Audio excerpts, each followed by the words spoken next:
ходе человеческой истории у многих народов сложились национальные алкогольные традиции. Алкоголь является неотъемлемой частью человеческой культуры. Однако в результате современная медицина пришла к тому, что алкоголизм – это не только заболевание, но и социальное явление, справиться с которым далеко не так просто. С такой проблемой столкнулось и население города Камрад. Психиатр-нарколог районной больницы города Камрад Иван Виеру отметил, что негативное влияние алкоголь оказывает на людей, в особенности в жаркий период времени. Я отмечаю то, что и для скорой появилось больше работы в теплое время, потому что лица, которые употребляют, пусть будет даже малейшее количество алкоголя в это время, плюс высокие температуры, солнечные удары часто вызывают скорую помощь на улицах.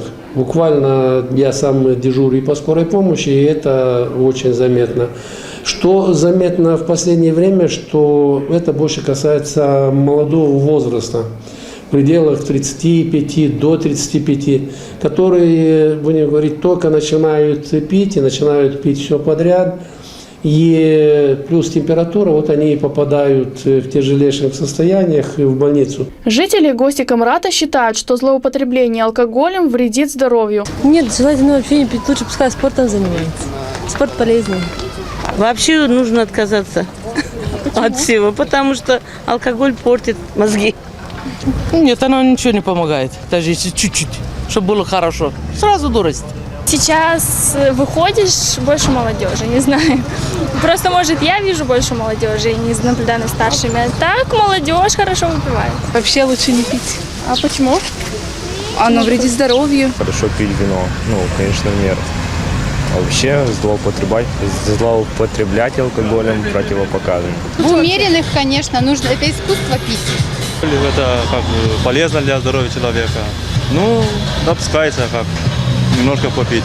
По мнению психиатра-нарколога, пить в меру действительно полезно. Алкоголь, вино нормальное, чистое, он дает и определенные положительные сдвиги. Это и есть энергетическое, будем говорить, корм для организма. Но всегда у наших людей отказывают, будем говорить так, в народе, чтобы было понятно, тормоза. Нету культуры питья.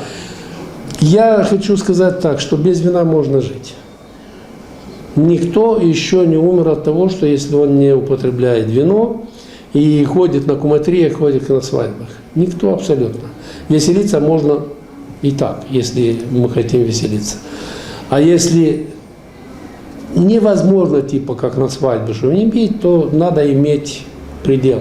Но несмотря на советы врачей, люди все же злоупотребляют алкоголем, а причины в этом самые разные. Наверное, проблема у людей, не знаю. Но это зависимость как таковая. Я думаю, что, скорее всего, безработниц очень много теперь.